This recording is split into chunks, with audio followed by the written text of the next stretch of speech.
वकार बहुत अपसेट, और मैंने भी इतना कुछ कह दिया उसे। I feel so bad. सब कुछ नहीं कहना चाहिए था मुझे। क्यों? चुप करके सुनता रहा। मैंने इतना सब कुछ कहा, उसने एक लफ्ज नहीं कहा मुझे। ना घर गया ना ऑफिस गया, बस परमानेंटली आईसीयू के बाहर ही बैठा रहा। उसकी शक्ल पे जो नदामत है ना, साफ जाहिर। आई जस्ट होप के रोशनी को जल्दी से होश आ जाए और वकार उन सारी ज्यादतियों का मदावा कर सके उस। पता है फेमिना, तुम हमेशा से खुशफहम रही हो। एक्सपेक्टेशंस हमेशा हाई रही हैं तुम्हारी, और इसी चक्कर में अनरियलिस्टिक होकर तुमने वकार और रोशनी की शादी करवा दी थी। कम ऑन आलियान, क्या कहना चाह रहे हो तुम? यही कि जब एक इंसान मौत की दहलीज पे हो तो दुश्मन को भी उस पे वक्ती दुख आ ही जाता है।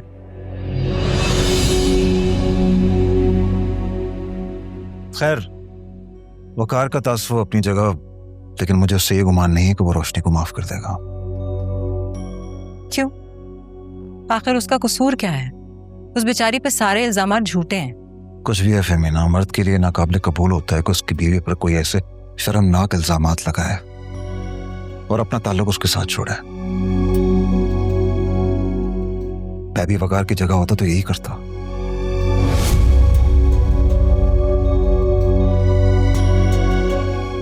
और हाँ, अभी उस इडियट आशिक के चक्कर में जो उसकी इज्जत उछली है, उसका क्या?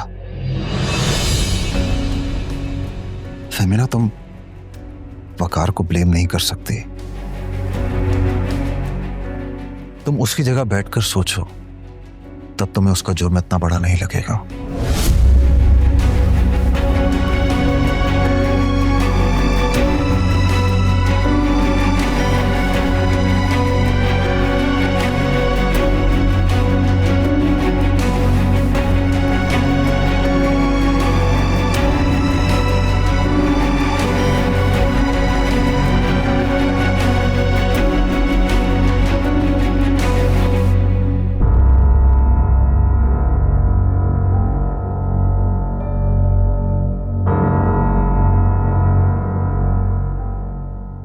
वकार भाई, आप प्लीज डॉक्टर से पूछे ना, आप ही को होश कब आएगा? हाँ, मैं पूछता हूँ। वो डॉक्टर राउंड पे आ जाए तो पूछ लेता हूँ।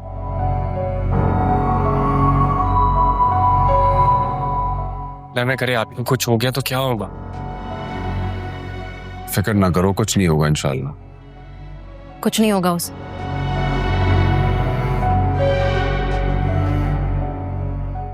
तुम जानते हो ना उसे, बुज़दिल नहीं है वो, बहुत बहादुर है, फाइटर है। जिंदगी की कितनी मुश्किलें उसने अकेले झेली हैं, और इस जंग को वो बिना लड़े नहीं हारेगी।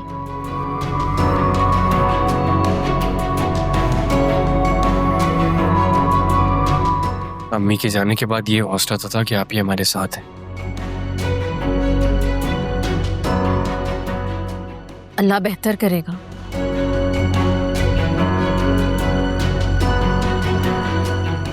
क्या मैं उससे मिल सकती हूँ? जी, वो रूम में मैं ले चलता हूँ आपको।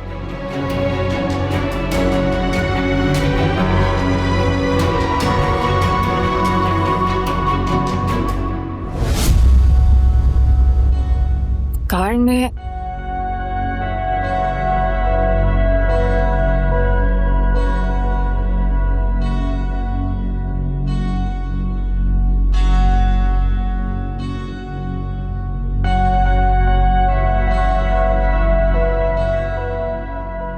आप ही ने हमारे लिए बहुत कुर्बानियां दी। कितना मना करती थी उसे, जान माल सब कुर्बान करती, डांटती थी कि अपने लिए कुछ बचा कर रखो।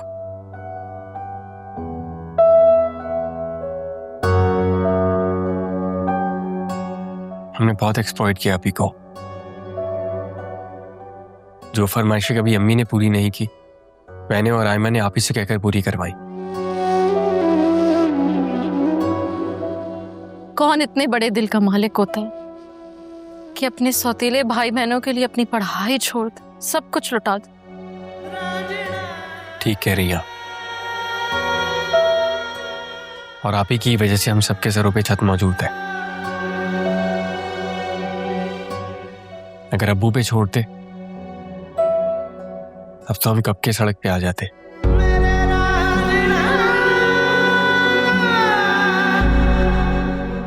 अब्बू ने आप ही पे बहुत जुल्म किया और उन्हीं की वजह से आप ही।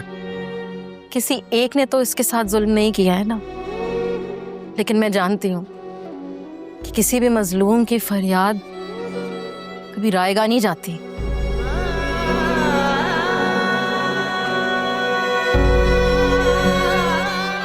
जालिम के कदमों के नीचे जमीन हिला देती है जब वो फरियाद अर्श तक पहुंचती है।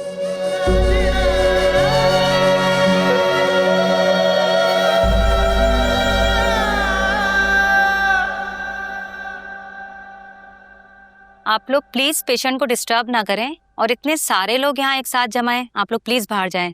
डॉक्टर साहब के आने का टाइम है, वो आपको यहाँ देखेंगे तो गुस्सा करेंगे।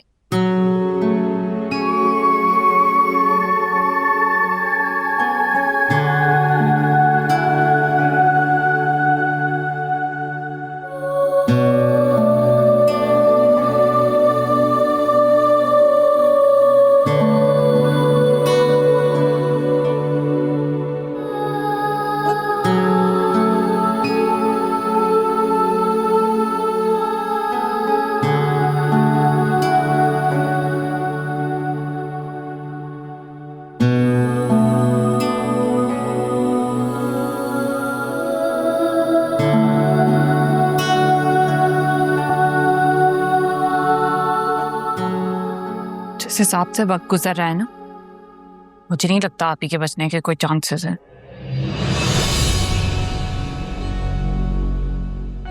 ये तुम क्या फजूल बातें करी हो आयमा?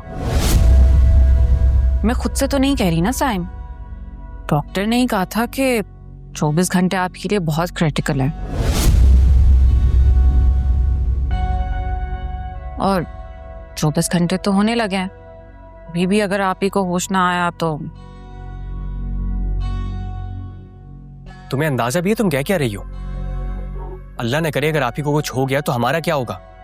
उन्हीं के आसरे पर हम अपना फ्यूचर प्लान कर रहे हैं। अम्मी भी आप ही पे ही डिपेंड करती थी और अगर आप ही भी चली गई तो साइम, तुम या मैं किसी को मरने से कैसे बचा सकते हैं? अगर ऐसे होता तो हम अपनी माँ को ना बचा लेते।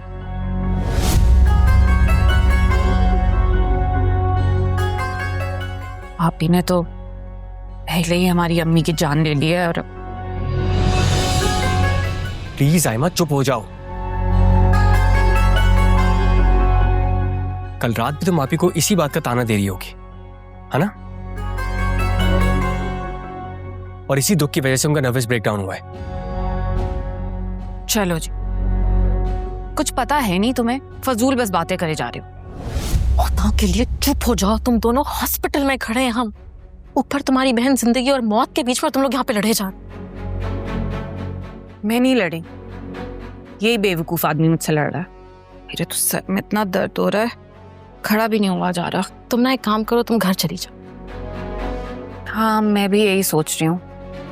पहले ही 2 दिन से अम्मी के दुख में न ढाल भूखी प्यासी हूँ, पर से यहाँ खड़े खड़े मुझे तो लगता है मुझे भी कोई हॉस्पिटल बेड में पड़ना पड़ेगा। साइम, तुम प्लीज इसको घर छोड़ो। कितने साल? मैं हूं ना यहाँ पर, मैं सब कुछ हैंडल कर लूंगी। तुम लोग जाओ, वैसे भी कब से यहाँ पे आए हुए हो, रेस्ट करो।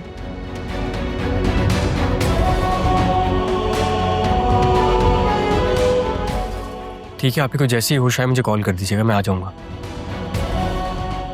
जाओ और उसके लिए दुआ करो। ओके, अल्लाह हाफिज।